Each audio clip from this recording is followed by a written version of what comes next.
Doctor, you hit on the third leading cause of death in the United States, and I'm sure most of us could figure it's either heart-related or cancer or diabetes, things like that.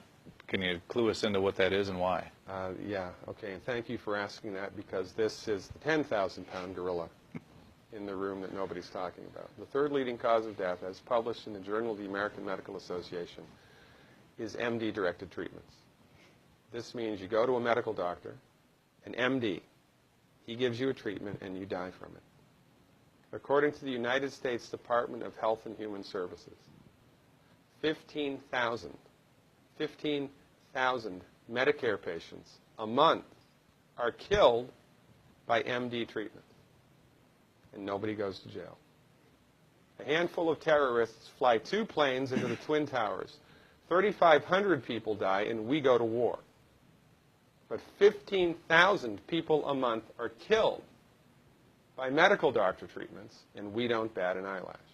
This is because we have been, I don't want to say brainwashed, that's not the correct term, but we have been, for the last 100 years, kind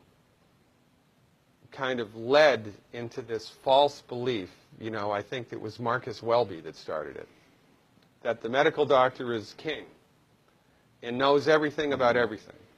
And really, you need to just shut up and follow your medical doctor's advice. Most people in the United States have no idea at all of the history of the evolution of medicine in the United States. In the early 1900s, it was a relatively level playing field between the chiropractors, the osteopaths, the homeopaths, and the MDs.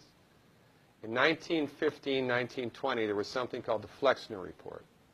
The Carnegie Corporation funded this man named Abraham Flexner. He went all around the country, and he went on stagecoach and train and horseback. This was before the interstate highway system, right? Took Flexner 5 years to do this. He went all around the country and did an inventory of all of the medical schools that prescribed drugs. He brought the list back to the Carnegies, who owned drug companies, and then the Carnegies and the Rockefellers gave millions of dollars of free money to the medical schools and hospitals in the United States that were prescribing drugs. That was the beginning of the end. After the Flexner Report, there was no more level playing field in the United States. And the MDs started a juggernaut that's taken off. Most people in the United States think that the predominant medicine here, MD-directed pharmaceutical medicine, we think that those guys are top dog because their therapeutics are better than the homeopaths or the naturopaths or the chiropractors. It's not. They're in the driver's seat because of political and financial coalitions that were built at the turn of the century that most people have no idea of at all. And it's a gigantic problem. And I mean, it's crazy, right? It's the third leading cause of death. And yet, when the government makes noise about messing with people's insurance, everybody freaks out. Mm-hmm.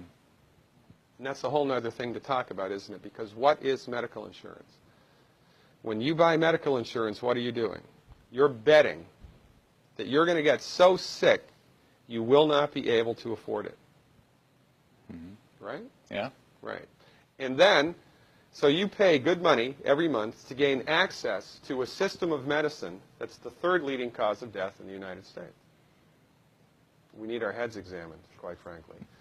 That's why we give, Dr. Wallach and myself collectively, we give 400 free lectures a year.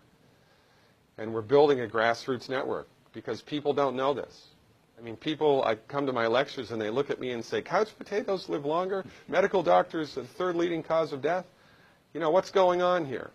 We're like the people, you know, in Galileo's time saying, hey, everybody, you know, it's the sun that's at the center of the solar system, not the Earth. Well, hey, everybody, the Earth is round, it's not flat. Or, hey, everybody, slavery's a bad thing. Right? This is we have a social agenda here. Why do we have a social agenda? Because people are suffering needlessly. You wouldn't believe, as God is my witness, you would not believe the things that I've seen people recover from in holistic medicine. The body's ability to fix itself is remarkable. And most of the time, all that the body needs to do that is the raw materials that it needs to do that. And we need to stop eating food that's hurting the body. You know, if you put diesel fuel in an unleaded engine, even if it's a brand new Ferrari, it's going to run like crap if it runs at all. And there's nothing wrong with the car, it just had the wrong fuel. It's the same with the human body. You give the human body the raw materials that it needs, clean up the diet, Superman, Superwoman. And you know, if you don't get to super status, then at least your blood pressure normalizes, at least your arthritis goes away, at least your anxiety and panic attacks go away, and you can sleep through the night.